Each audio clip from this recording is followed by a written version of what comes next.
Hi అందరికీ, welcome to my channel.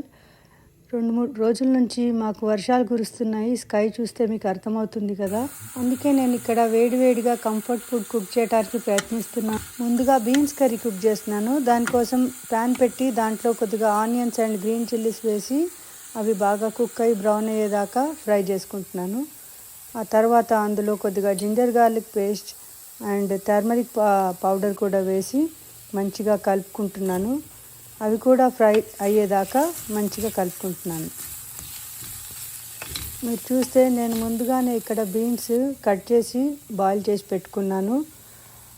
ఇవి water వంచేసుకొని మనం ఫ్రై అవుతున్న ఆనియన్స్లో బీన్స్ వేసుకొని మంచిగా కలుపుకుందాము. మీలో ఎంతమందికి బీన్స్ కర్రీ ఇష్టం నా కామెంట్ సెక్షన్లో తెలియజేయండి. మీరు డిఫరెంట్గా కుక్ చేస్తున్నట్టయితే కూడా నాకు కామెంట్ సెక్షన్లో తెలియజేయండి. కొంతమంది ఆనియన్స్ వేస్ట్ చేస్తారు, కొంతమంది ఆనియన్స్ లేకుండా వేస్ట్ చేస్తారు. నేను కూడా అంతే, ఒక్కొక్కసారి ఒక్కో రకంగా కుక్ చేస్తాను. ఇప్పుడు బీన్స్ అన్నీ మూత పెట్టుకొని మగ్గిన తర్వాత అందులో సరిపడినంత సాల్ట్, తర్వాత కొద్దిగా కొబ్బరి పొడి కూడా వేస్తున్నాను. ఈ కొబ్బరి పొడి కూడా వేసిన తర్వాత మళ్ళీ ఒకసారి దీన్ని కలుపుకొని మూత పెట్టి ఇంకొద్దిసేపు మగ్గనిద్దాము. ఇది మంచిగా మగ్గిన తర్వాత అందులో సరిపడినంత కొత్తిమీర వేసుకొని మళ్ళీ ఒకసారి కలుపుకొని మూత అంతే, మన బీన్స్ కర్రీ రెడీ అయిపోతుంది. ఇప్పుడు నేను పక్కన స్టవ్లో కొద్దిగా రైస్ కూడా కడిగి కుక్ చేస్తున్నాను.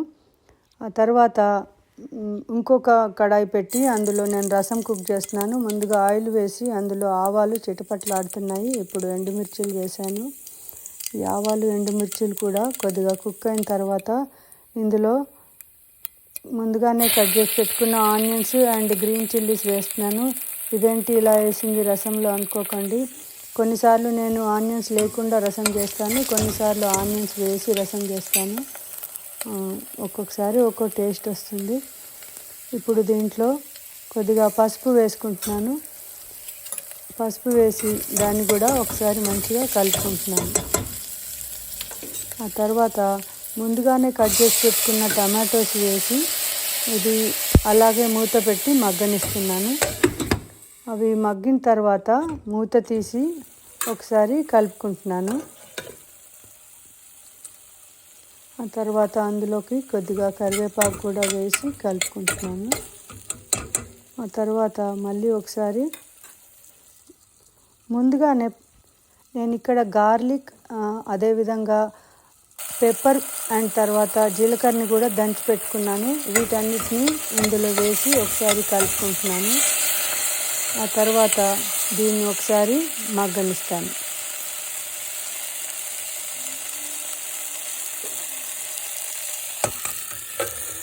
తర్వాత మూత తీసి దీంట్లోకి మనం ముందుగానే నానబెట్టి పెట్టుకున్న చింతపండు రసాన్ని వేస్తున్నాను.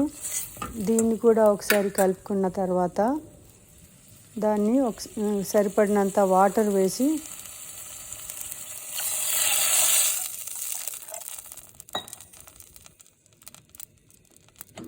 మళ్ళీ ఒకసారి మూత పెట్టి దాన్ని బాగా బాయిల్ రానిద్దాము.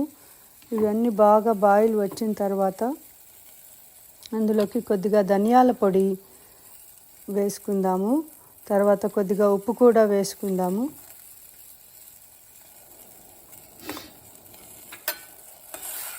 వీటన్నిటిని ఒకసారి మంచిగా కలుపుకొని వాటిని మూత పెట్టి ఇంకాసేపు కుక్ అవనిస్తాము. ఆ తర్వాత ఇందులో కొద్దిగా సరిపడినంత కొత్తిమీర కూడా వేసుకున్నట్టయితే మనకి రసం తయారైపోతుంది. ఇప్పుడు నేను ఇక్కడ ఏం వేస్తున్నానో గెస్ట్ చేయండి. అదేనండి అందరి ఫేవరెట్ ఆమ్లెట్.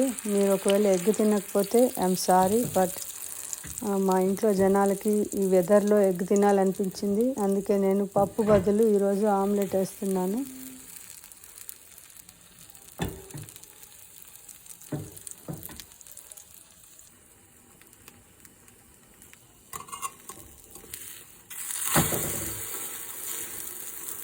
అంతే, దీంతో మన లంచ్ రెడీ అయిపోయింది. దీన్ని ప్లేట్లో సర్వ్ చేసుకుందాము.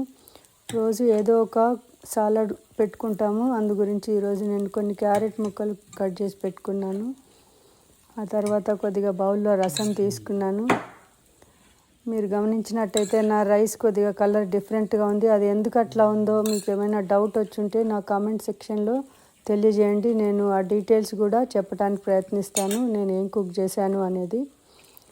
ఆ తర్వాత బీన్స్ కర్రీ తీసుకొని మన ఆమ్లెట్ కూడా పెట్టుకొని సర్వ్ చేసుకున్నట్టయితే మన లంచ్ రెడీ అయిపోయింది. అన్నట్టు మర్చిపోయాను, కర్డ్ పెట్టడం మర్చిపోయాను. Please like, share and